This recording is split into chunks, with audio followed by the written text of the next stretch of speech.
I'm trying. I won't be distracted, but I got a purchase going on. I got 12 minutes left. It's good. We're on.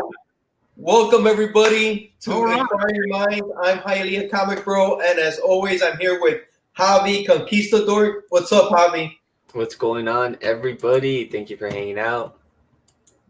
And today's guest is Bub's Comics. Bub, what's going on? Not a whole lot, man. Just hanging in. Excited to be on with yous twos.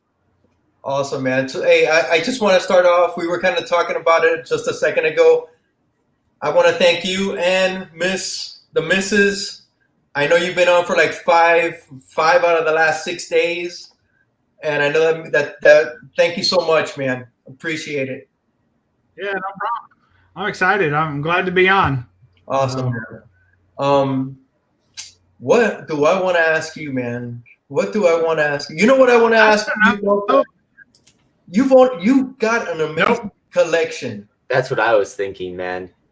And you've been talking. You told your like origin story the other night. So I was like, what can I ask him? I don't know if I wanted to do that again, but you can touch on that. But my question is, you've only started back up like 2 years ago. Am I correct?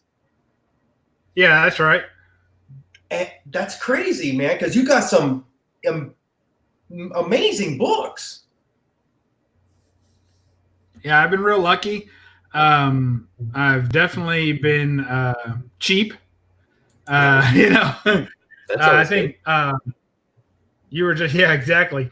Bro, you were just over on Matt, the Boy Who Had Seven channel, and when somebody comes at me and they're like, yeah, it's got to be 9.8 white pages and slabbed, or that you have to know for a fact that when you send it in for it, it's going to come back 9.8 white pages, or you're disappointed. Mm-hmm. That's a whole nother world that I collect in. Mm-hmm. And I can appreciate that because everybody collect in their own way. But for me, just owning the book was more important. And to have something available from it, like if you can read the book, or even if it's just a cover by, I guess, some of my Golden Age collection are mostly cover buys. Mm-hmm. So when I get those books, if it's missing a centerfold even, or it's got something cut out, even if it affects story and art on the interior, I'm going to slab that anyway. What the heck do I care? Like every page from the front cover to the back cover could have black ink all over it, and it doesn't matter once it's in a slab to me, because I'm not going to crack out too many slabs. When I do, is to usually resubmit them, or because I want to read the book. But for the most part, if it's a book that I want as a slab, and I don't really care what's on the interior of it, so for me, by having that kind of standard or lack thereof. So my 181, the green label, missing the MVS, and no part in me wishes it was a blue label with an MVS, because that's just doesn't mean anything to me. Right. Certain things in collecting kind of just completely foreign to me. Like people who get books sent, people who take a book that say it was signed by like Jack Kirby on the splash page, right? Because he didn't sign very many covers. Right. He didn't sign very many books at all. But you have a book signed on the splash page by Kirby, and then somebody sends that in to CBCS to get a pink or red label or whatever that label is, right? And then you can't see the signature anymore. And now all you have is a little line at the top of the slab that says signed by Jack Kirby on first page. Like that is totally foreign to me. Like I wouldn't even buy a book that was like that unless I was going to crack it open. Mm-hmm. So like, why would I want to replace being able to look at that signature with a slab that just told me it was signed? That has no effect for me. So stuff like that freaked me out in collecting when I got back in was just the slabs at all. I mean, for anyone who's returning to the hobby in the last few years, that's probably the biggest shock. Mm-hmm. Is the third-party grading gone so strong as it is. And one of the things that really, in fact, I had unsubscribed to a channel for like a year because of this. And the guy showed a book, and it was I think it was a Fantastic Four 1. So I mean that's a big book, right? Yeah. But he slabbed it. He got it slabbed, and before he got it slabbed, he added a facsimile cover to it, and then he slabbed it. So the label, I forget even what color it was, but it said, coverless, facsimile cover added, right? And I'm like, so what are you looking at when you look at that slab? Like you're looking at what? A photocopy of a cover in a case? What's the point? But because there's an important book in there, then you're just supposed to believe it, and it's like, man, that's hard for me. So certain things, coming newer to the hobby the last couple of years, certain things I still haven't got over. And those are a couple of things that I still just, they have no, like a slabbed facsimile cover has no place in my collection. I would rather take the facsimile cover off and slab it without a cover so I can see the splash page and the back page. That makes more sense to me. But anyway, that's just how it is. Did you sub the guy? Did you sub him back up? I did, like last month. You felt really strong, right? You went away for a year and then you came back. Yeah, I just felt like it was so odd to me, and I just like very odd. I don't know. That's a strange one. I can't roll with this guy. People slabbing facsimiles in general, I can see why they would do it, but just. I don't understand that one, man. And they go for somewhat good, they're not cheap. I don't understand faxing a facsimile. Do you prefer, I guess this would be more of a question if you're a reader, but you obviously read your books. Do you prefer having slabbed books of even the version of like a reader of a book that you like to read over and over? Do you like to have a reader copy and a slabbed copy? Well, it's funny. I don't think that I have reread too much. When I think of the books that I've reread, there's a small handful of them. Usually I read them once and I'm done. And I was always novels too, I don't really reread stuff.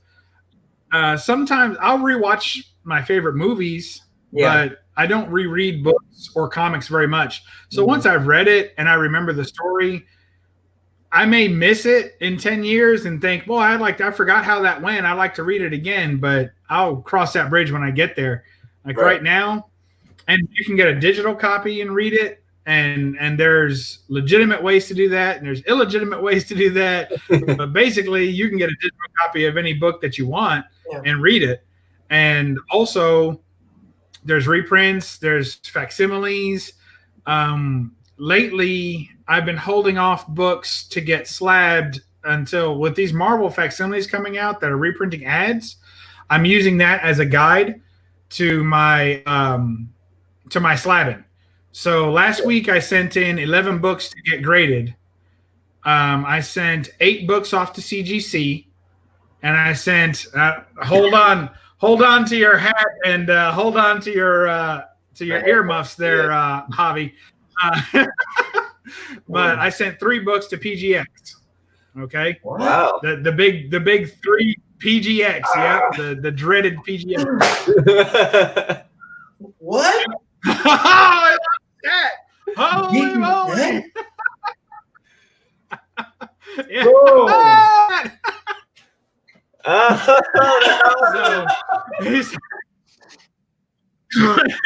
Bro, I'll put it on backwards. Backwards. Okay, what was man, that's straight Hialeah style right there. Now I'm straight Hialeah thugging, man. I'm straight Hialeah thugging. So why PGX? I want to hear this. I need to hear this. Why PGX? Well, all right. Let me first finish what I was saying, and I'll get to that. So the reason that I sent those books off were some of the keys that I sent off to both companies were sent off because Marvel came out with the facsimile edition this past year. So I thought, now that I have reprinted ads and everything, I had New Mutants 98, which I got the facsimile version of this year. So I thought, perfect time to send that in. I think it'll come back like a 9.2, but I can't be too sure because it's got a pinhole in it. And and then one that I sent to PGX was actually Spider-Woman #1. Okay. So and I got the facsimile of, which is funny. I bought the facsimile version of that book this year, although okay, but although it turned out that you could kind of get a low grade reader copy for the same price as the facsimile of that Spider-Woman #1. So anyway, but I still have a nice clean one with all the ads. So why PGX? I sent it to PGX because, like, so here is a House of Secrets 92. I bought it like this, signed by Bernie Wrightson there at the bottom. Wow. And and this was done at a signing at a shop, and I bought it from the shop that actually witnessed the signature. And then there's the little Wrightson sig down there. Nice. Let's see if I can get in there.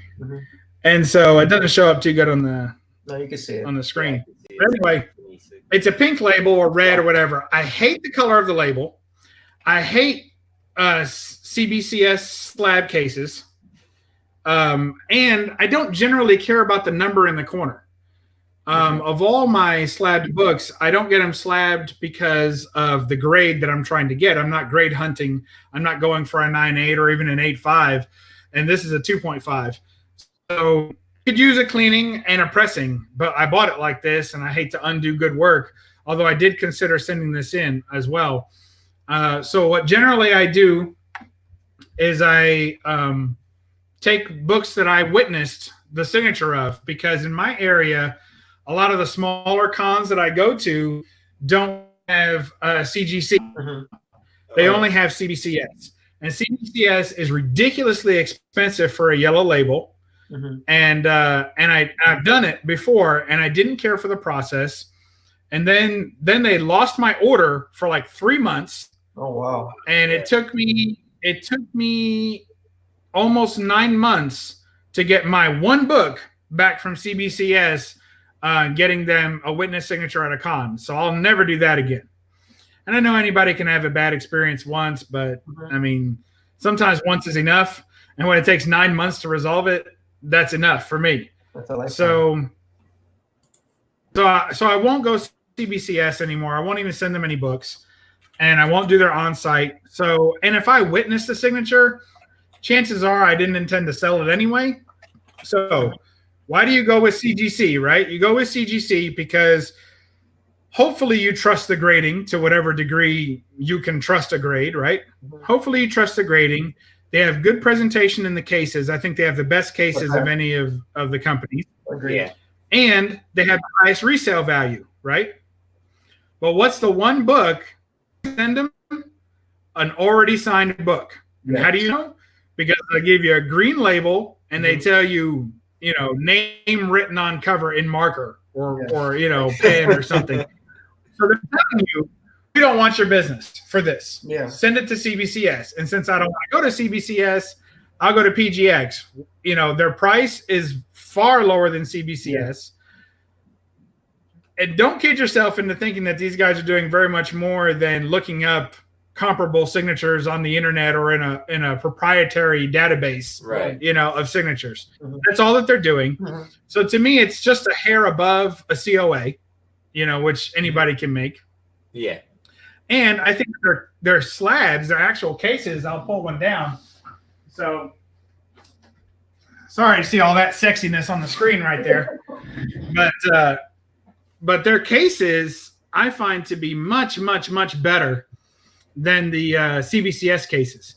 They're clearer, they're more sturdy, they're much more sturdy. They're the same thickness as the CBCS case, which is nice because the CGC cases get a little big. They're harder to store.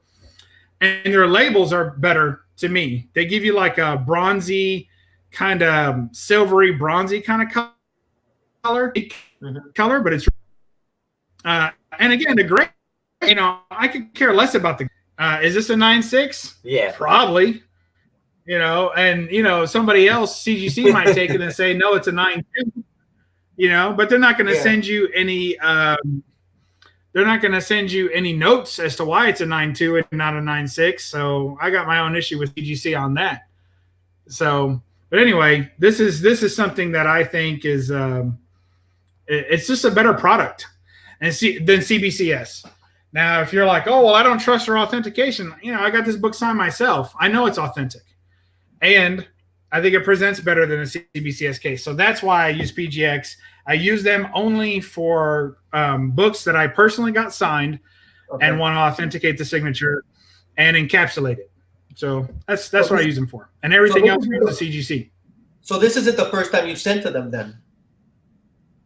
Oh, no. No, this would be my third submission to them, I think. How fast is the turnaround time? As fast as you want it to be. You can pay, for instance, for like a signed book, this is like $35 and you get it back in 10 business days. Or they ship it back to you in 10 business days. So you get it within 2 weeks. That's great. When you send it out. Nice. So you get it back right away. And they send it cheaper too because they send it U.S. Postal Service priority mail. When you send things through CGC, and CGC will give you a bunch of reasons for this, and I'm not doubting it or debating it, but they send everything registered mail. And in my part of the country, registered mail is like circling a drain. It goes to like 4 states all around me, all the neighboring states of Kentucky, before it finally lands in Kentucky. I have to watch it go like across me. If it was a map, it'd be drawing little X symbols all over me before it finally comes to me. And it takes almost 14 days in transit before I get my books. And, you can say, oh, well, it's safer. And I'm always thinking, man, the safest place for my books is out of the hands of the U.S. Postal Service. And they're the ones who hold on to it the longest. PGX gets it graded and sent back faster than U.S. Postal Service holds my books in registered mail. So I've lost books. What you got? I lost a book before, so I know exactly how that feels, man. It hurts. Oh man, it hurts. Sucks. Sucks. Bub. Yeah.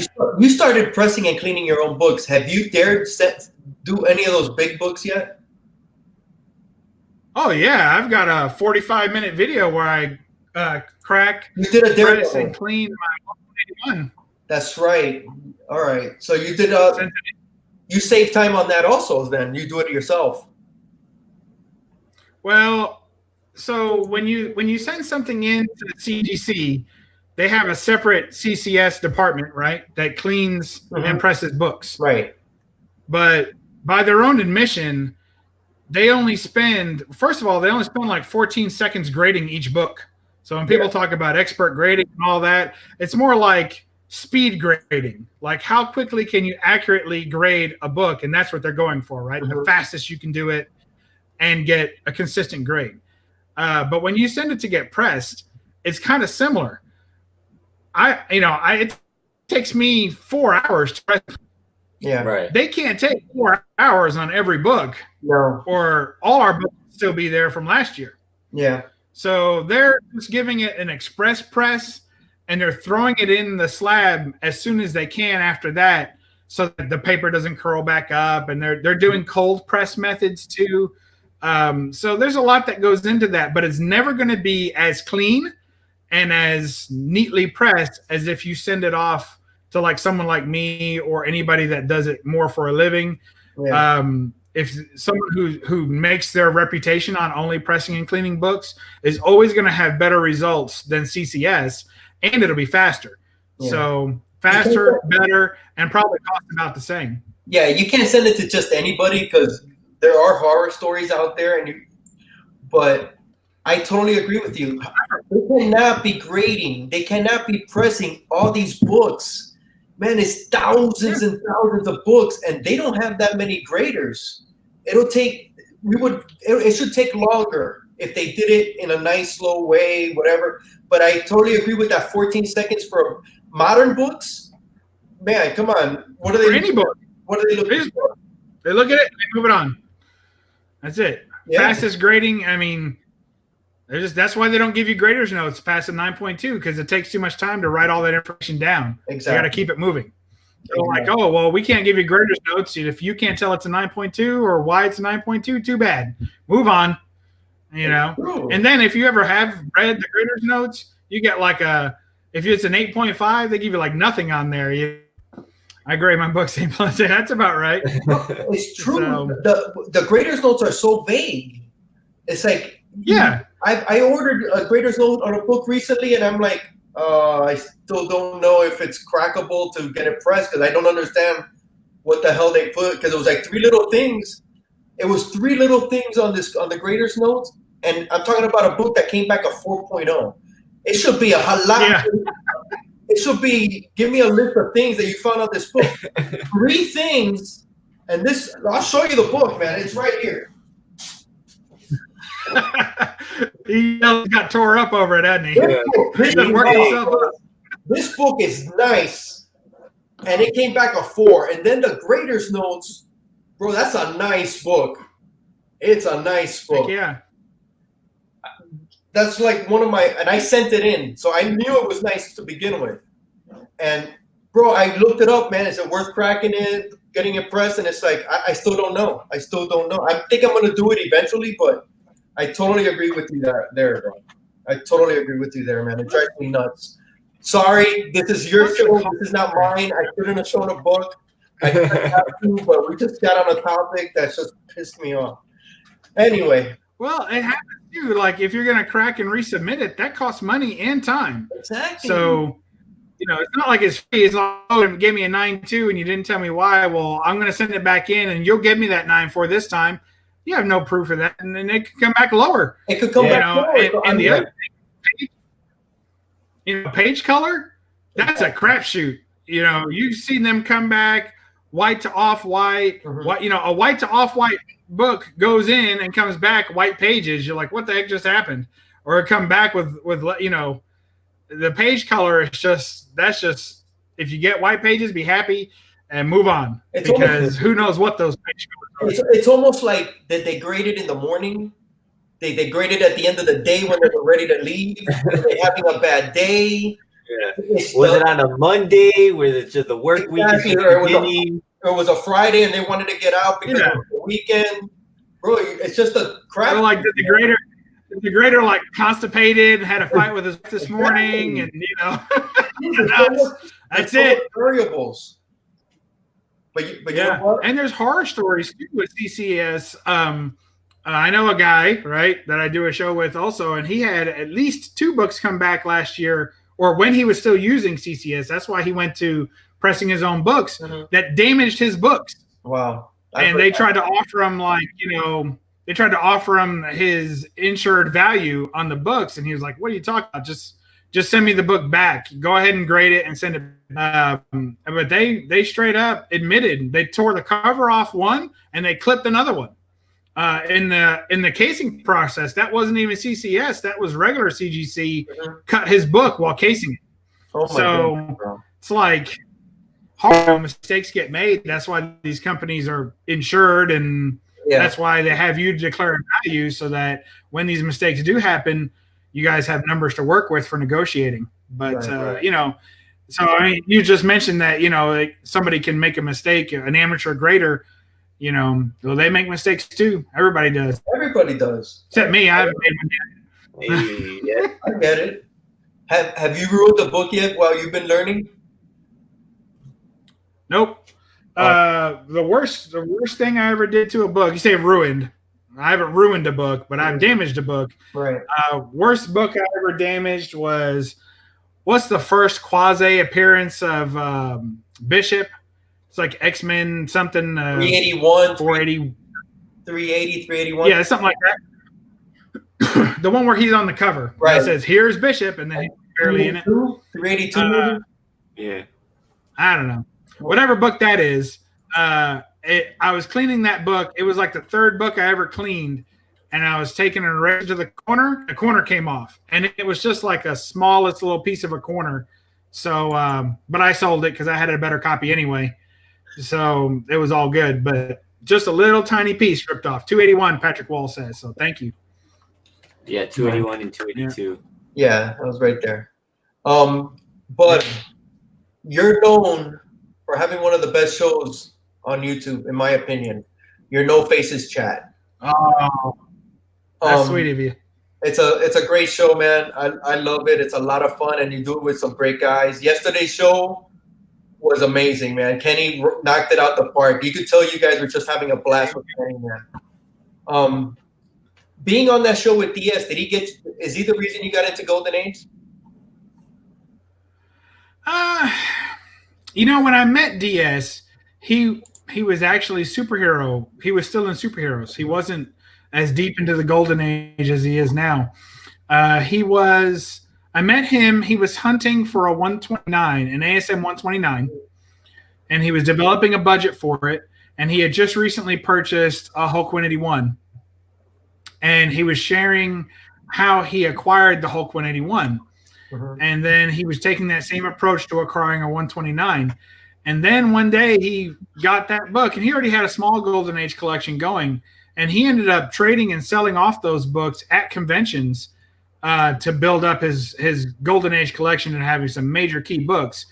And I wouldn't say that affected me too much, because he mostly at that time was into pre-code horror, and the horror books don't really do much for me. Right. I can appreciate the art, but I like to display my books. Like, I have over 70 books displayed right now. Wow. In my room. And as I can see all the books back there too. And, and I don't know what Javi's working over there. I think he just pushes a button and some wall twists around or something. And then there's the ball. So, but whether that's the case or not. You should see my desk right now, man. There it is. He pushes the button and Alfred comes in and flicks the switch. I think that displaying those horror books, like, I don't want my whole room to look like Halloween death. I'm not really I'm a kind of a life guy, I'm not really into all that death and dismemberment. I like it, but I like it in small doses. So as I was collecting kind of more modern books and Bronze Age books, I started really getting into kind of the good girl art. Yeah, poor Mike is saying my Planet Comics collection. So my Golden Age started really circling around good girl art, Fiction House publisher. I don't know how many Golden Age books I have. I'd say it's probably somewhere around 45 or 50 books in my Golden Age collection, which is not huge. I mean, there's people, that's a small percentage of my overall collection, but it's probably the most valuable. Those 50 books, I could probably sell those 50 books and rebuy 2,000 of my other books. Wow. Pretty easily. So, that's kind of how the Golden Age, though, is. When you're collecting Golden Age books, the one thing I'll say DS did influence me on was realizing that the value of the book would hold, because at that time he was picking up, like I said, the ASM 129, and it wasn't long after that the price of that dropped. I mean, it really fell out from under that book. Another book that when I collected the House of Secrets 92, the price of it dropped out soon after. When I collected my Hulk 181, the price of it doubled 2 months after I bought it. Wow. And when I got my Giant Size X-Men #1, it went up about $300 a month after I bought it. Wow. So prices can go up, prices can go down, but the Golden Age is just like a steady rise. And then some books get really hot and they spike, but when they come back down, they don't come back all the way. They just keep trending up. So he helped me to realize that my Golden Age collection is probably the best investment collection, the best investment portion of my collection that I have. So that encourages you to spend more. You're never really going to lose that money. You're just going to hold on to it. You're investing it and it's going to grow and the value's there. So when I buy like a modern variant, I cross my fingers every time, and I just wait for it to drop. I picked one up just this week. I haven't even started. It'll be in my haul tomorrow. But I got this Strike Force #1 variant from New York. That's a That's beautiful awesome. cover, man. I love that cover. And it's a 9.2, but I purposely bought this in a 9.2 because I sent a best offer that was kind of a lowball offer, which is really the only kind of end. Mm-hmm. And because I could tell from the high-res scans that there were lots of pressable defects. So if I wanted to crack, clean, and press this book, I believe it will come back a 9.6 with an off chance of a 9.8. You know, we're talking about the opposite of that bad days greater, right? There's also some graders having good days.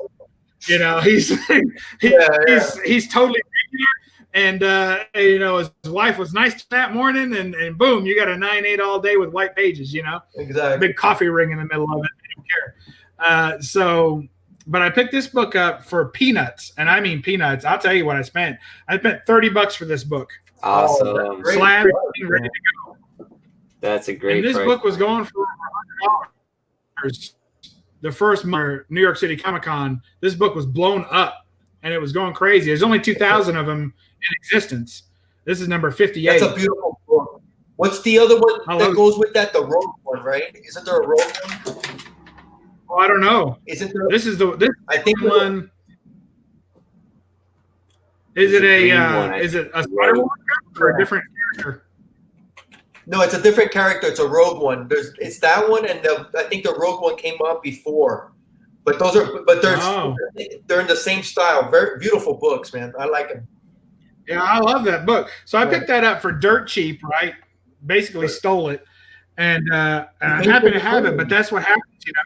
You paid for the grading, basically. That's what you paid for. Yeah, exactly. That's awesome. Yeah, man. and got the book for free.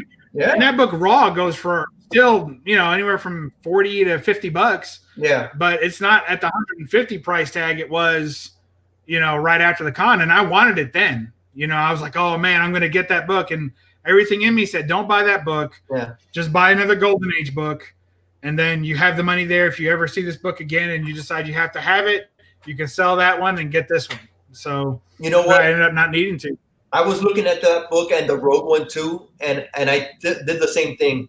If you could control yourself on those hot books, modern books that come out, you're going to end up winning. It's just not having that fear that, man, all books come around. They just do. Yeah. They do, man. And the modern ones go down. They do. Very rarely something, you know, they might stay up, but they usually tend to come down a little bit. You know, I totally understand what he's saying. The movies that affect all these books, they don't affect the Golden Age. They just affect everything, you know, silver, bronze, so they hold their price, you know. They're only going up. And their rarity. Because they're not making movies about Golden Age horror movies. Well, they might, but nah, not really. Not much. Not much. What else? Pope was asking a question earlier in the chat. Where is he at? He's asking what your strangest comics, strangest comic related stories of collecting. So if you have any strange comic book collecting stories, myths you may have heard about, or odd accusation stories. Pretty specific question, but what do you think? Are you regularly picking up your comic book on Wednesdays? Do you have like a pull list for your LCS? I don't. I tell you, I have a rocky history with LCSs. Yeah. So I can tell that. That's kind of weird. I usually, I'll go to an LCS, and as soon as I determine that there's nothing there that I want, which happens most of the time, because I can't spend $4 or $5 on a book that just came out. Even the books that I'm reading, I would rather do. See, pull list to me is the worst of both worlds. And I know lots of people have pull lists. I'm not knocking how everybody collects. You know, it's certainly the best way to read a comic on a Wednesday. If you got to read it the day it comes out, and I know that feeling because I've had, especially books that come out like once a month. You're like, really? I just want to read it already. I'm already forgetting what I read a month ago. I got to reread that, then wait for this. So I get that. But when I walk into a shop and it's $5 a book, and I'm like, and then I look through it, and I'm like, it'll take me about 5 minutes to read this book, and that's $1 a minute. And you know, that's too much to me. If I really want to read it, I'll read it online or read it, digital. And then if there's a series that I already know I'm going to collect for whatever reason, and I'm interested in the storyline, I'll just pre-order it. And if you pre-order it, for me, I get 35% off. Right. So that's enough of a savings that now I'm buying modern books. And I'm going to get it probably about a week after it comes out by the time it comes down. But really, unless you're reading Batman, X-Men, or Spider-Man, you can pretty much avoid spoilers on every other book. If you're reading Batman, X-Men, or Spider-Man, then you got to avoid YouTube for a week until that book gets in your hands from the mail.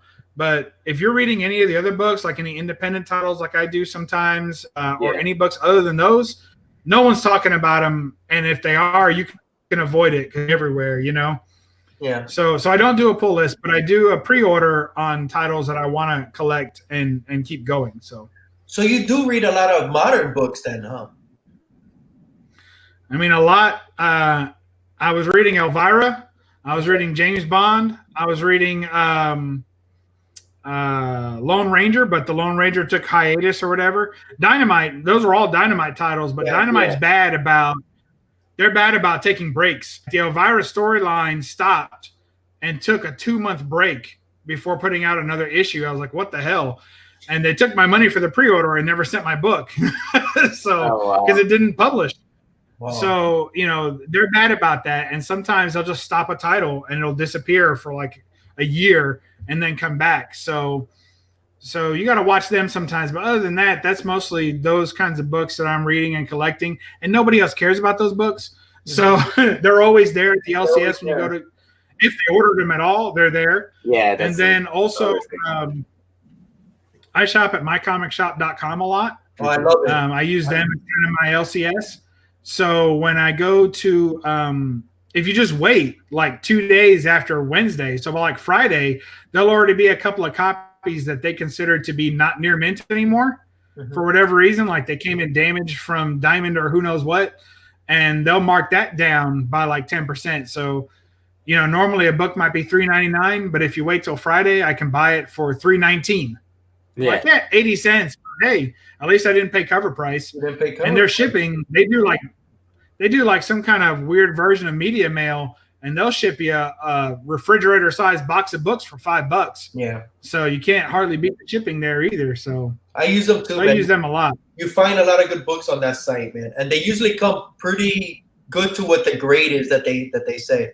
You got a couple of questions, man. Pope wants to hear the LCS story. Do you know what that is? No, he's telling Abe that LCS story. Okay. Or Mike said, tell the store credit story.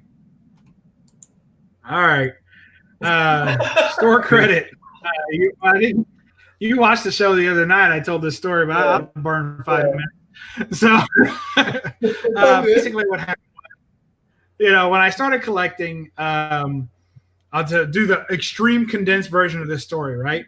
I started collecting. I was collecting Legos. I was going to sell Legos. I ended up with a huge ton, literally a giant tub of Legos, new stock Legos to sell, right? Lego figures. Yeah. And I was going to sell them at a con. That all fell through. I didn't end up making the con, so I had all these Legos to sell. And so I went to an LCS that previously I had only used to buy like gifts for my son.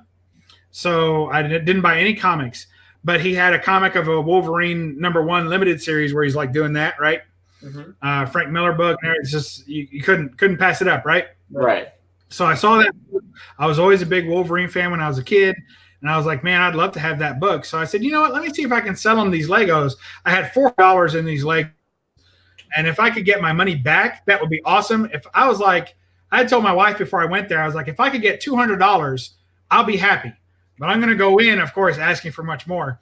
So I brought him in. I sat with the owner. We negotiated for like 45 minutes. And by the time we were done negotiating, he was paying me $400 cash for the Legos plus $600 in store credit. And I was like, holy cow, $1,000 for those Legos. And who knows what he did with them. He was so bad. He probably gave them away. But I was like, okay, great. And then as I was leaving, I said, you know what? And I want to tack on to this deal. I want to walk away with one book on my way out, any book I want. And he knew that his collection of books to sell were not high, dollar books. So he knew that there was going to be an off chance that there was nothing there over $100. So he was like, yeah, deal. And I plucked off that Wolverine one and took it home with me. And that was the book that started me back collecting. Wow. And that $600 credit is what I parlayed for about 2 years. So I just kept, every time he had a sale, I burn him up. He would, any kind of Christmas sale, holiday sale, Black Friday, anytime he was doing just a Wednesday sale to get people to come in and buy the modern books. I didn't buy any of the modern stuff hardly, but I would go in there and I would just wheel and deal and then still ask for discounts on top of that and then pay for it in store credit. And then I had books on eBay, and I would buy nice books on eBay that they didn't really want. So, all right. So this LCS owner, he had a major flaw. He had a major what? That's terrible. He had a major what? He had a major flaw. A major flaw, like something wrong with him, right? Yeah. And what was wrong with him was any Bronze Age book or older, he thought was a 9.8. He thought it was an 8.0. I'm sorry. He thought it was an 8. Like when he saw a book, he would convince himself that this book was an 8.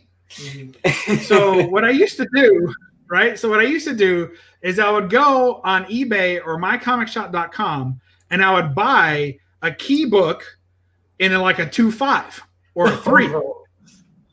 And the key to negotiating with shops is to find out, or anyone that you go to, anyone that you go like in a dealer situation or to a convention, the key is to always know how they value a book. What tools do they use to price a book? Right. Well, I happen to already know that this guy exclusively used mycomicshop.com for his grading, like for his price value of a book. So he would go, I would literally buy a book that was a 2.5 from mycomicshop.com, get it submitted into me, and then bring it to him. And he would look up the price on mycomicshop.com for an 8.0. And then he would pay me 60% of that. So I could sit at home and do the math all day long. And I knew exactly, just from going to mycomicshop.com, exactly how much. And as long as I paid no more than 60% of the 8.0 value that was right there in front of me for anything less than an 8.0, then I was going to make money. So I was buying things at like 20% of that value, flipping it for 60%. And I did that to him constantly. Like I did that to him for 2 years. And he didn't know much about comics, apparently. He ran a comic shop, but whatever. And then the other thing I used to do, Dude. it's terrible. The other thing I used to do is he would have these Legos. I don't know. It's gangster, bro. Go wrong. Bad. No, It's so embarrassing, kind of, He would have these big sales where he would be like, everything in these back issue bins are $1, right? So, and normally his prices were terrible. They'd be like $6, $7 for like a $2 or $3 book, right? And so what I would do is I would go and I would, on the days that I had a sale going on, I would clean him up on his own store credit. I would buy all those books. And then I would come back like a month later with the same stack of books I bought from him for $1, and I would sell them back to him for like $2 a piece. So I was doubling my money every time. I buy books I didn't care about and then sell it back to him for $2 and buy him at $1, sell him at $2. And then he would price it back again at like $6. And we're like, and of course nobody bought it. So it was a mess. Needless to say, one last thing I used to do to this poor guy is he had they say comic karma is real, right? Yes. Right. But I've always tried to be straight with the guy, but this guy, see, they say comic karma is real, right? Yes. But you don't know if you're the one dealing out someone else's bad karma, then you're playing a role in that. And that's how I saw myself. I was like the death dealer to this guy, because you've never met a shadier shop owner in your life. This dude was terrible. Okay. I mean, he was passing fake Stanley cigs. He was tripling up the cost of books. I mean, it was terrible. It was terrible. He lost his diamond account, and he was like driving all over town trying to pick up variants. He would clean out the antique mall and take them all the books to his shop and sell them for 3 times the price. Wow. I mean, he was super shady. Okay. Super shady. This guy's devoted to how shady he was. That's how bad he was. I looked him up one time. He had websites out there, hate sites devoted just to him. Okay. So that's how bad he was. So sometimes I felt like I was the one bringing in the bad karma back to him and just getting a little, it was working out for me. So one thing I used to do is I had a standing order with him, and anytime I brought him a slab, it was a minimum $25. He had to pay me a minimum $25 anytime I brought him a slab to sell. So I would just troll the internet, and every crap book you ever saw, like, True Believers, X-Men True Believer. And then I would take that book and I would, sell it back to him, and I'd buy it somewhere else for like $12, because that's all it was worth. And I would give it to him, sell it to him $25. And sometimes I would take cash because my store credit, I was working it up, but then he ran out of things for me to buy. Like stuff I didn't care about anymore. So I was like, I paid for Christmas. Like I get gifts for my son and for my dad, and I just buy gifts for everybody. Everybody got geek gifts for a couple of years. And I was just buying stuff out. And finally, when I ran that store credit out, and honestly, I was looking at this guy and thinking, this guy's not going to be in business very much longer. Store credit with this guy is going to go nowhere. So I started taking cash or trade items. I'd say, well, this is worth so much, so I'm going to take this. So yeah. That's one of my LCS stories, but he's out of business now. So that's what I was going to ask you. Did you put him out of business, right? You contributed to putting a store out of business, pretty much single-handedly. That store went out of business because all his employees got so fed up with him, they opened another store and competed with him on New Comic Book Day and put him out of business. Wow! Because that's how bad he was. They didn't like him. They stopped coming to work. They were stealing from him. And they decided, you know what? We can't steal enough to get paid, because he wasn't paying them. Like, he wasn't paying his shop employees. Wow. They'd go like a month without getting paid. And he'd try and give them store credit instead. And these were like 9-to-5 employees, not every shop has that like halfway soft in the head guy that comes in and stands next to the counter and handles your books into a bag and board. Yeah. Every shop has that. I'm not talking about those volunteer guys, These guys were 9-to-5 employees not getting paid. This guy was terrible. So he took his show on the road. He left the state after that. Oh, wow. Yeah. So you went from Bub the Beast to Bub the Death Dealer. I like it. I like it. I can't help it, man. I'm an opportunist. You were a no face forever. And now, once you made your appearance, dude, you're a shit talker, bro. You're like a shit talker, dude. I don't know where I got this reputation. Last time I checked, I was a very nice, kind, and generous man. and I can say that my humility is one of my highest qualities. Oh, totally. And I don't I think he's so humble. Oh my God, he's such a humble guy. Well, I think it comes out a little weird because I'm originally from New York City. So if you ever watch like the New York Warriors and all those guys, that's my roots, really. So much so that I can't watch those guys. Like, like I watch those guys. I watch them and like their accent kind of irritates me because it reminds me of all the guys in New York, that I was like, I had enough of some of those guys. Yeah. But they're cool guys, obviously. And I do watch them anyway. But when I kind of went on the hunt with Tony Sanders' show, and he told me, he was like, it doesn't matter what books you show, it just matters how hard you can trash the other people's books. Yeah, right. And he did like wrestling, he's on a bit of a hiatus. He's got a lot of stuff going on, but I think it's coming back. So I went on that show and I won.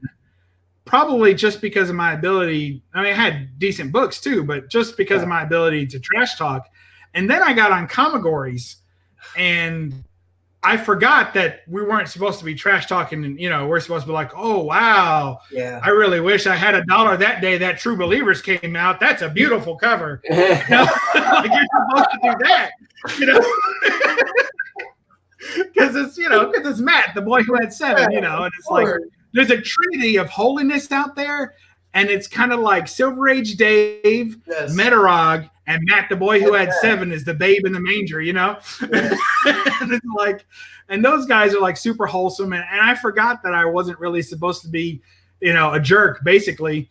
And so I let some of that slip out.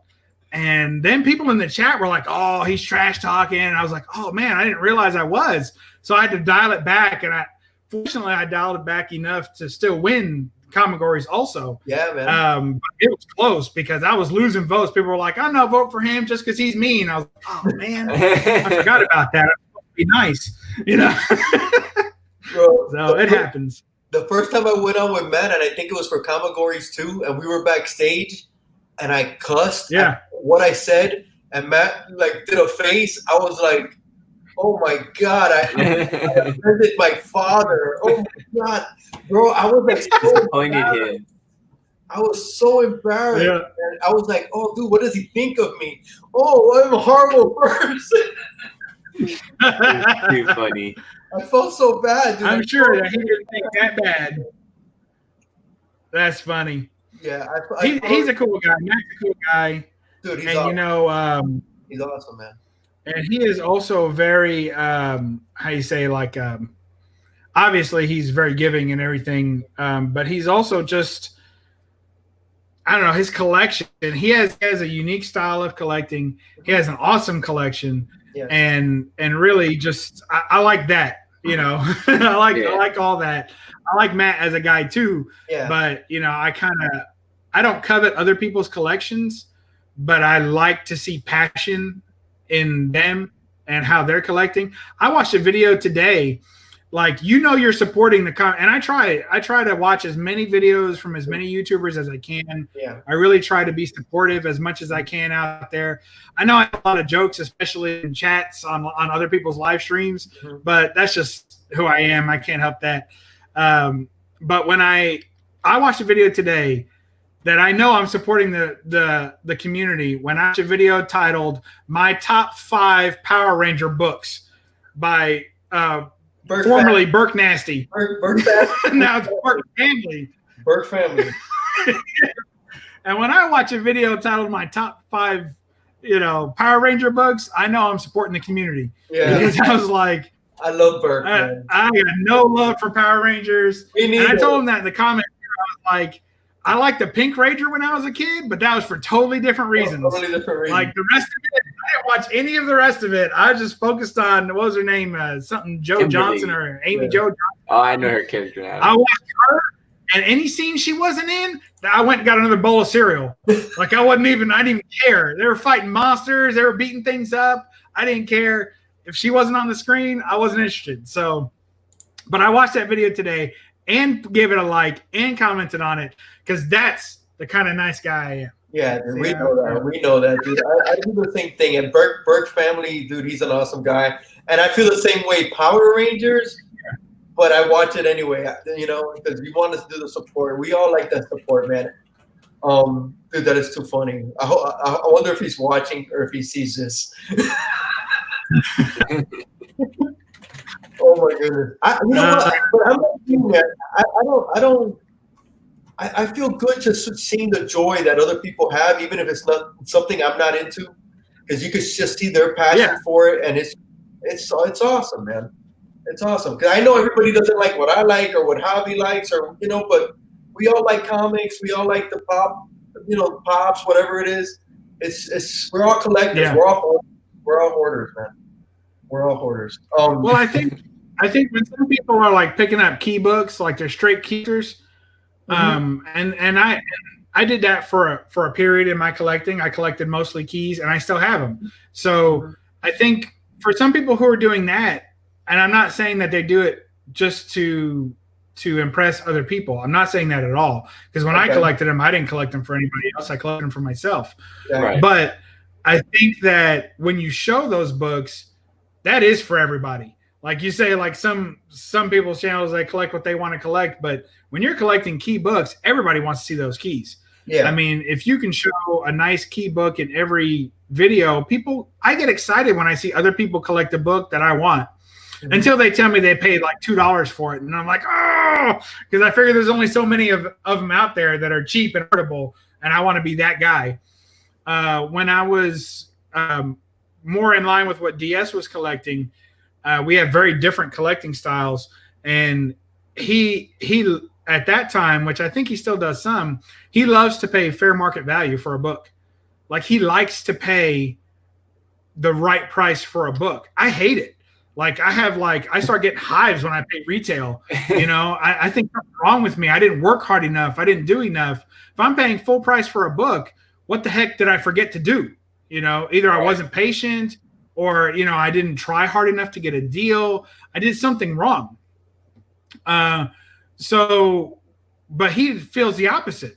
And my dad's kind of like that too. That he likes to pay full price for something because it reaffirms to him the true value of it. Mm-hmm. So this is a $100 book. How do I know? Because I just paid $100 for it. Right. You know, so I know it's a $100 book, and I beat out somebody else who was willing to pay $99.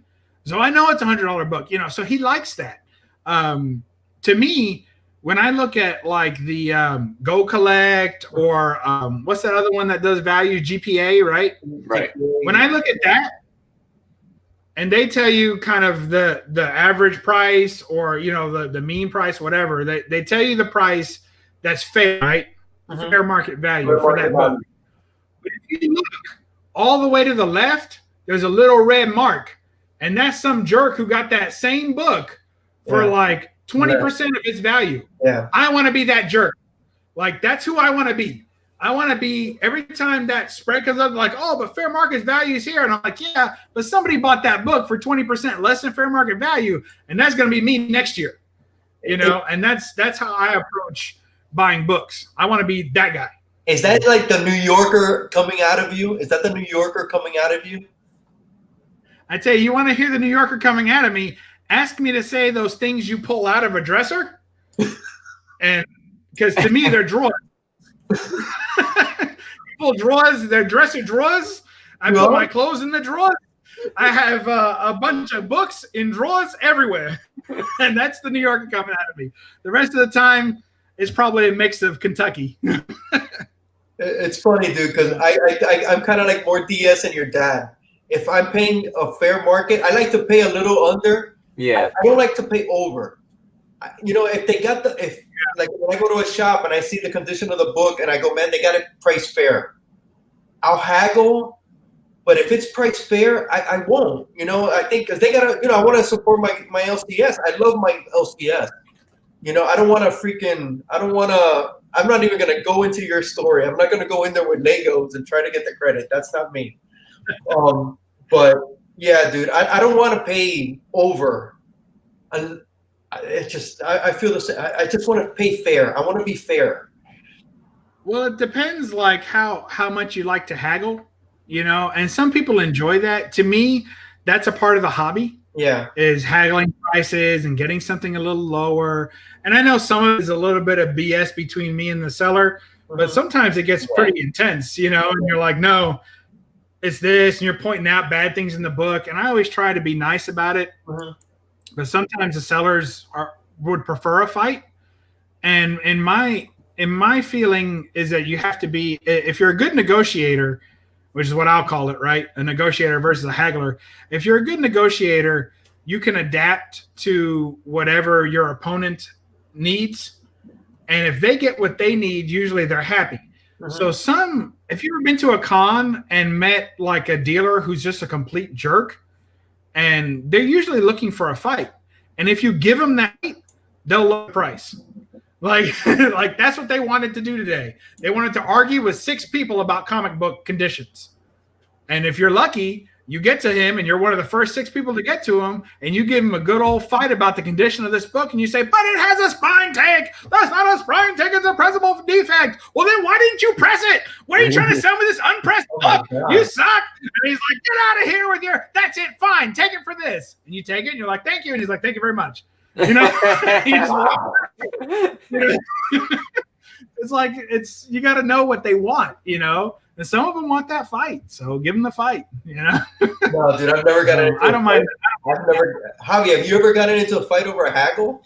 It's a haggle fight. It's like it's a weird in between, you know, where you're kind of testing the waters and seeing where you could, you know, how far you can go with it. And you're just like, I'm the same way as Bubs. I like to get my books at a discount. Yeah. I am trying to get my books at the cheapest that price I can possibly get, and that's how I build up a lot of my collections. Yeah. Just, you know, going out to a sale and then buying all these books, flipping what you can, doing it all over again. Yeah, man, it's a thrill, the thrill of the hunt. The place when I go to cons, I like to haggle. I think that's what I like to haggle the most. At a con. Yeah. Because I like that. I always feel like sometimes you can get. Go ahead. No, go ahead. No, you. I always feel like they always mark up their books at the cons anyway, so they mark them up to bring them down. That's how I feel. That's true. And shops do that, and eBay sellers do that. And, you know, anytime the best offer on there, I never buy it now. If there's a best offer available, I always throw in a best offer. Usually I try to throw in something around 80%. If I really don't want the book as much, maybe 75, but most of the time I'll throw it in there. I get a lot of books on best offers. I just feel like if the negotiation is there presented to you and ready, then why am I paying more when I don't need to? Right. You know? And that's kind of how I felt about pressing books and cleaning books myself. You know, anything, if I'm going to pay someone else to do the work, it's the same thing at my house. You know, I'm a fairly handy guy, you know? Yeah. So doesn't it feel weird to like pay someone to do something at your house that you think you could do yourself? Even if you have to learn a little bit to do it, then you're like, hey, you know, if I just learn a little bit, then I get the knowledge and I save money and I can spend money on comics. Yeah, you know, like it all works together, you know. So, but that's the way I like to say it. Absolutely, it's all for the comics. I like to learn as much as I can, and know more than the dealer or know more than the guy next to me, because the comic knowledge is money. You know, the more you know, the more you can save, because you know what a book's value is. You know how rare a book is. That's something really hard to do. It takes time. Yeah, and that's something else I learned from DS. It takes time studying a very specific group of books and knowing what that's worth and how rare a certain book is, because there's some books in my Golden Age collection especially that come up literally every week for sale. Okay. You know, so when they come up every week for sale, you know it's not worth a high dollar when you see it at a con, because you know you can go home and get that book all day. And if it's not available this week, that's fine. It'll be up again next week. You know, but just because you go and search for a book that you see at a con, like it kills me when I see people like at a con and then they'll back away from the table and you see them on eBay and they're like, oh, let me see what that book was really worth. And, oh, well, there's 2 available on eBay right now. And I'm like, yeah, and in 10 minutes they could be gone. Yeah. So, and you're not buying them right now. You're at the con right now. So what are you doing? No, don't even show that to me, you know. But I think, yeah, and then the same way is someone will see a book and they'll be like, oh, they'll look it up on eBay and they'll be like, oh, it's not for sale on eBay right now. Oh my gosh, it must be a rare book. I'll pay whatever he wants. You know, that's another overreaction. Right. Because just because it's not for sale today, if you've been following that book and you know enough about that book, you know that it'll be for sale soon, because it was for sale 20 times last year and it's been for sale 15 times this year, and you still got a couple months left of the year. You know, it's coming back. It's coming back for sale. So knowing what to jump on, knowing what price to pay for it without having to look things up is really key in negotiating too. Because as soon as you pull out your phone and they pull out their phone, the negotiation stops, and now it's just, you know, arguing about prices. And you don't really want to just argue for a reason. You know, that's not negotiating. Arguing is not negotiating. No. So it's a fine line, but there is a line. So you got to have that knowledge in your head, and you got to be the best guy to look through that box. I got to a small convention it wasn't even a convention. It was a shop near me had like a dealer day where they offered a dealer to come in and set up. They cleared out like 4 tables for this guy, and he just brought his whole collection in there to sell. Yeah. And the shop got a cut of everything he sold, right? So, which makes sense. It was great. I loved it. He had it for 3 days, and I had work and I had family and all kinds of stuff. I couldn't get there till the 3rd day. Well, I already walked into it knowing that there was probably not going to be a whole lot there for me to get. And what did I find?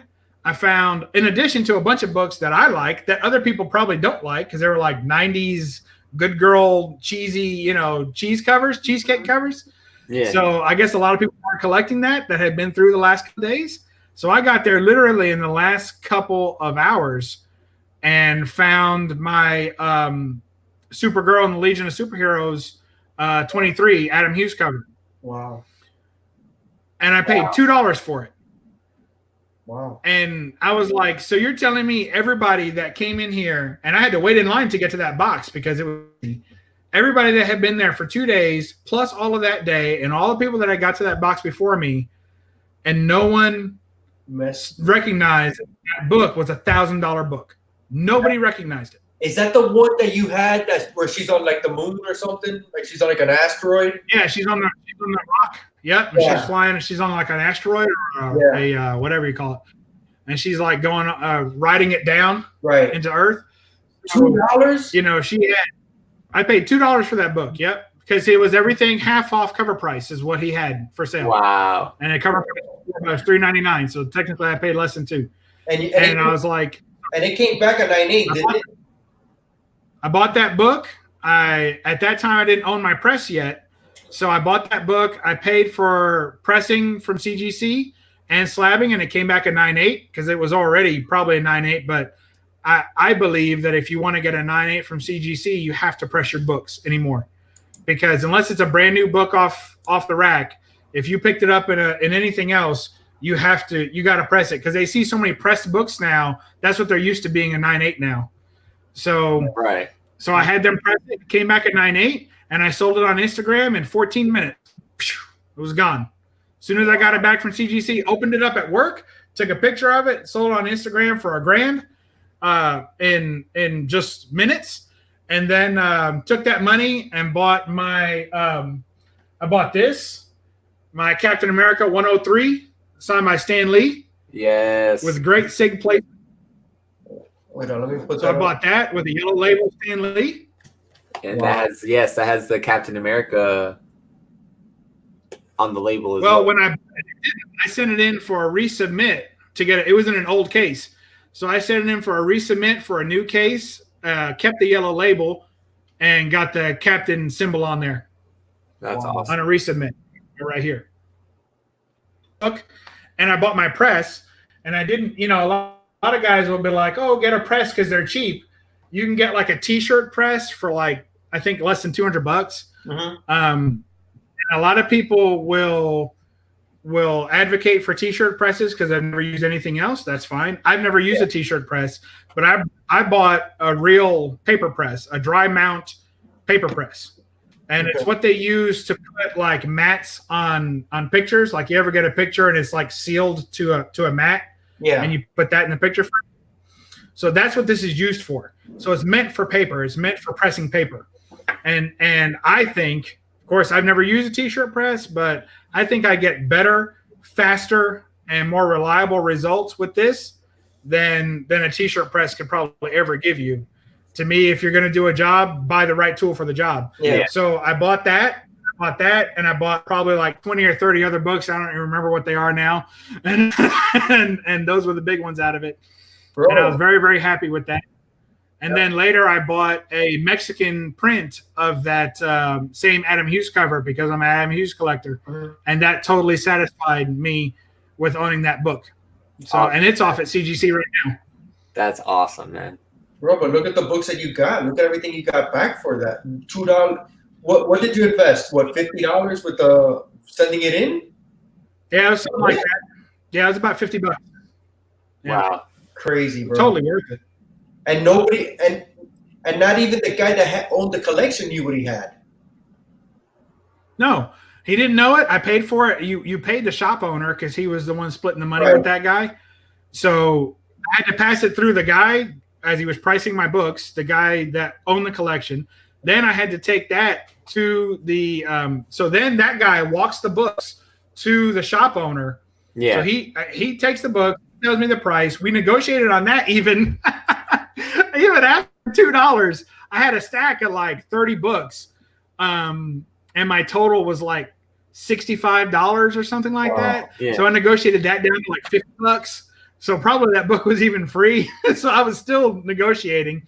And then he took that up to the front counter. And then the shop owner goes through the books. And I was like, oh, no, here we go. Passed through him, too. He didn't even notice it or spot it. It was just another modern book to him. Yeah. Because that guy is he's a back issues guy. So his shop, he has no modern books unless they came to him in a collection. But he primarily sells only back issues. So he looked at that, didn't even give it a second look, and kept going. I've sold some books to him too, but got store credit. But I shop, and he's a good guy. So to me, yeah. How nervous were you, man, when you found that? Well, I had never seen the book before. Okay, in person. Yeah, and he had a whole Supergirl run. So he had a whole like short box of Supergirl. And I picked out a couple of other books, some really nice books, some like Michael Turner covers, Supergirl, there's some really nice ones. Mm-hmm. So I picked out some of those. And like I said, I had a stack of like 30 books. So when I saw that book, I was like, I said, I think this is the book that I've seen other people show on YouTube, thanks to YouTube, right? Yeah. Wow, yeah. But I couldn't be sure, and there's no way I wasn't gonna pull out my phone and start checking stuff. That's death. Yeah. So I was like, you know what? To me, go in with the knowledge you have, and you make the best of it, and you leave. Yeah. And if you left something behind, learn about it, and don't leave it behind next time. You know. I agree. So I went in there, and I got the book, and I was fairly confident. First of all, I was confident it was an Adam Hughes cover, and I'm an Adam Hughes collector. So one way or another, that book was coming home with me. Right. But then the next thing is I was pretty sure that this was a pricey book. And in my mind, I was thinking, this book's like $200. Like, I'm pretty sure this is a $200 book. So in my mind, I was negotiating for a $200 book. And then when I got in the car, I pulled out because I peeled out, basically, of the parking lot, right? And when I got to the first stoplight, because the town is like an hour away from me. Okay. So when I got to the first stoplight, I looked it up on eBay. And the last sale was $12,900. It was $1,299. Wow. And I started shaking. I was like, oh, my God. Oh, man. And I was looking at the condition, and I was like, this is a 9.8. This is straight up a 9.8. There's no doubt. There was nothing wrong with that book. It was super pristine, had never been read, no spine crease, nothing. I mean, it was a perfect book. And I was like, oh, man. And I shook. Literally, I called my wife. I told her about it. I had it in this next to me, and I kept my hand on it while driving. I drove with one hand. I had my hand in the other book and a stack of books, and I put it like too deep, so I didn't touch it too much, you know. And I had my hand on the books, and I was driving, and it was raining that day, like torrential rain. And I was freaking out, and I had an hour-long drive on highways and parkways and everything. And I was nervous. It was like the day I brought my son home. I was about to say, from the hospital. That's how it felt. I let every car pass me. People were honking me. I was this close to putting on my emergency flashers and saying, "Go around, go around." Y'all don't even know, you know. Baby. Cargo. It was horrible. I got it home and I had the book in my hands for less than 24 hours. I wanted it out of my hands as fast as could be. I didn't want to drop it. I didn't want to make a mistake. I got a cat in the house. She might start chewing on it. I just wanted it out. So I sent it. I bought it on Saturday night. It was CDC. Sent it off Monday morning. Just get it out of here. I remember when you put out the video, you sounded nervous, man. You were like giddy. You were giddy when you did that video. I remember that. Crazy. I couldn't believe it. What was that, Supergirl? It was wild. I Legion of Superheroes. I think it's 23. Yeah. Legion of Superheroes 23. Yeah, it's a beautiful cover. It's a beautiful cover. It's almost gorgeous. like a pinup cover. Yeah. Beautiful book. And it's his favorite work too. Adam Hughes' favorite work of his own. Yeah, don't let it be a mirage, man. Don't let it be a mirage. All right, man. We've been going over. Freaking me out, man. Yeah. Man. We've been going over a little bit over an hour. Do you have any books you want to show off before we kind of close things up? I don't know what do you want to see? I don't. No, Show me a good girl cover. Show me the nearest good girl cover you have next to you. The nearest good girl cover I have, or if you want to, I haven't shown one. This is actually, man, this is part of those things where you're gonna kind of have to know. You have to know your history a little bit, and you have to be able to find books that other people don't know are out there. So this is a rare in that it's hard to find, especially in high grade condition. And this is probably, I could press it and maybe get it to a 9.0, which is pretty good for a magazine because they're big. But this is a one-off Adam Hughes magazine that he did of Tomb Raider. Wow. What? That's sick. And that's just a book you never see. Wow. You can click on the eBay there. You can and you won't find this book for sale. Now, if you do knows what they're going to ask for it because it's sale. It's just kind of an odd book. It's a magazine. He only did this cover. So this art only appears on this cover of this magazine. So it's not a print from another book. Right. It was original for that. It was made purposely for that. Inside has a pinup of this same cover on the inside, a double gate pinup. So it's really cool.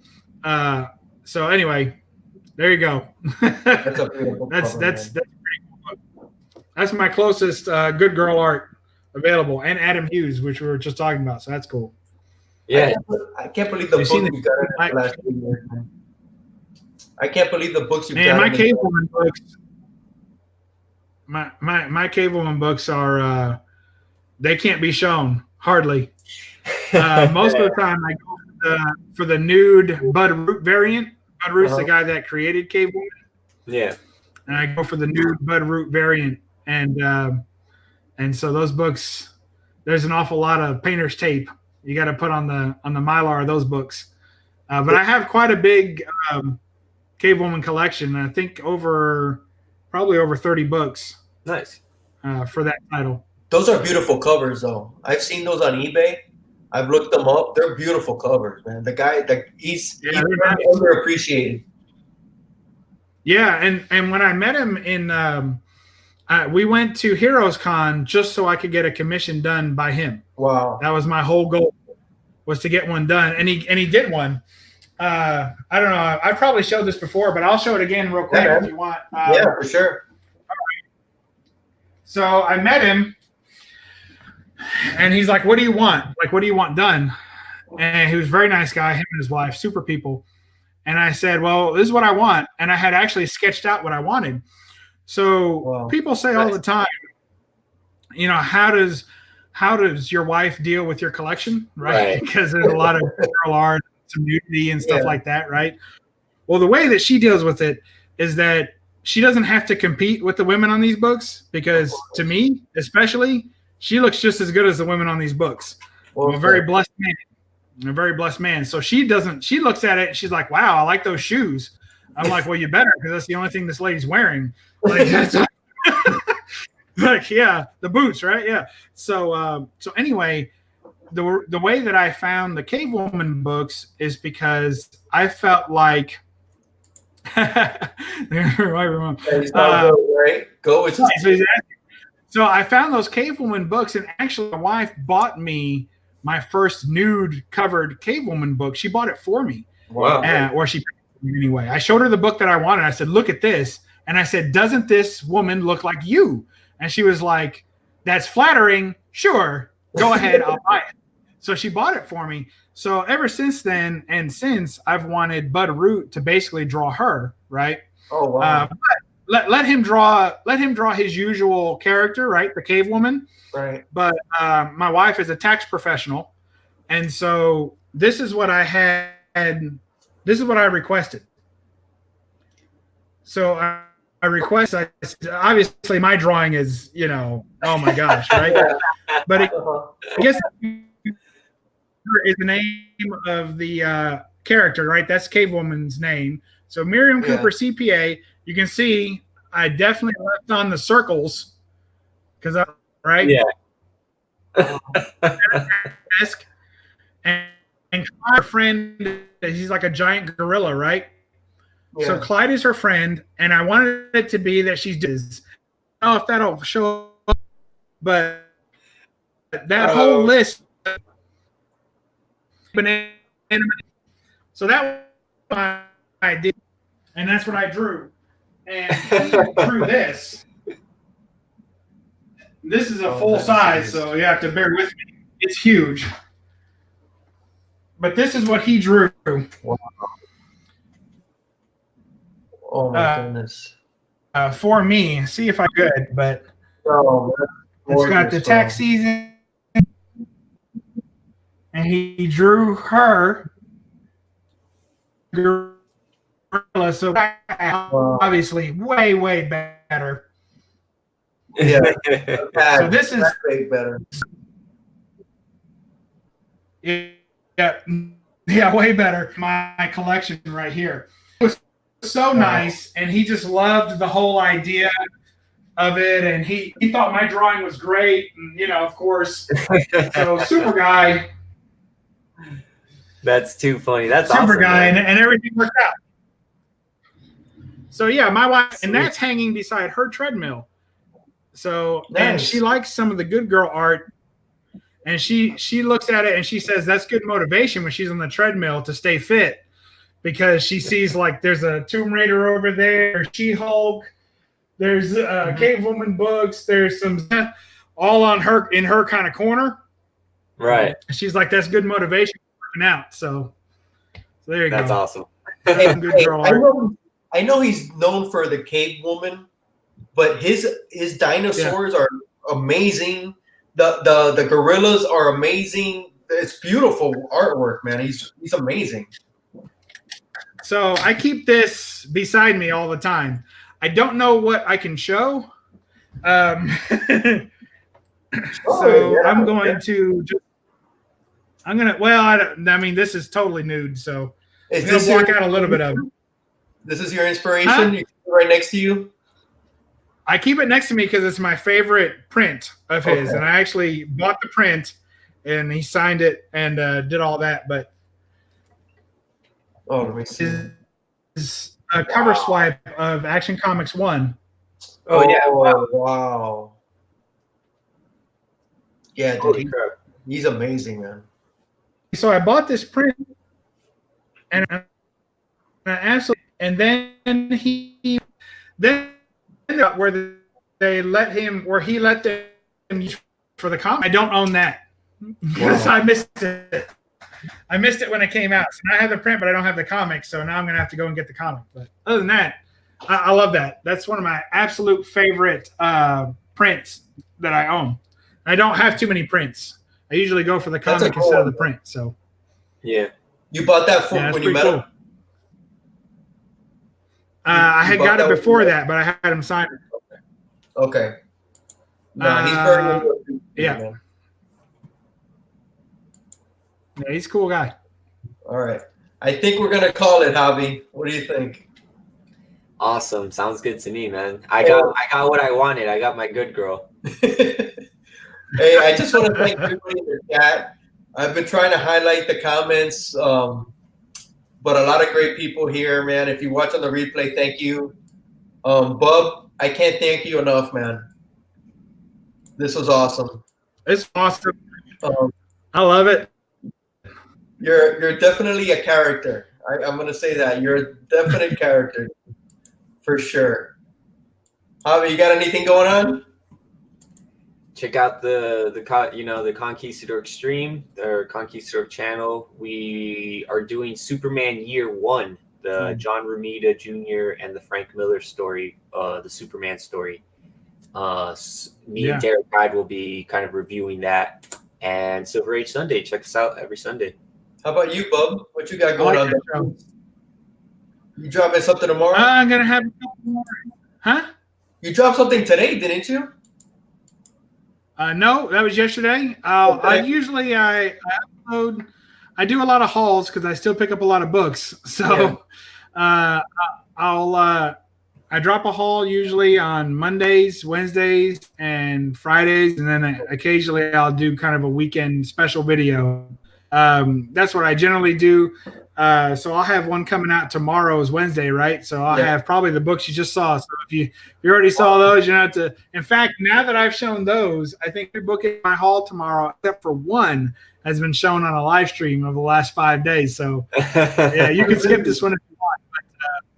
But, YouTube's been kind to me. I showed my collected Planet Comics run this week, and that video blew up, man. Everybody loved it. Yeah. And people have been asking me to show that. And, but honestly, when I title a video like Golden Age collection or Golden Age books, usually people don't care. But for some reason, this one people wanted to see. So I thought that was pretty cool. Kind of like when I label something DC haul, like it gets half the views or figure review. Nobody wants to talk about figures, but So anyway, so I'll have a couple of those coming out. But no, after tonight, I got my wife's birthday coming up. I got Christmas coming up. I'll probably just do my Monday night show next week. And then right now I'm just trying to sit on my money and not spend anything until after Christmas. But right now is buyer's time. If you guys got extra money, go make best offers. People are accepting best offers like crazy. You can throw them 50% of what they're asking, and they'll take it just to have cash to go buy something for somebody this Christmas season. So it's like, people are buying or selling like crazy. So it's a buyer's market. After December 25th, it's a seller's market till February 15th. So all the people that have Christmas money are out there paying crazy money for their books. Then tax money hits, and people who don't even have a job getting all kinds of money back and blowing it on bad cars and good comics. So that'll be happening through February. So good luck, getting a decent price. Good time to sell a book. Be for the next couple months. So that's all. That's all I got going on. All right. I just want to thank everybody. We're not going to be on probably for the next 2 weeks. We might be on, but at different times, because next week is Noche Buena. It's a big thing for Cubans, Puerto Rican, Latins. Yeah, we celebrate Christmas on the 24th. On the 24th instead of the 25th. 25th is just giving out gifts, I guess, right? We party on the 24th.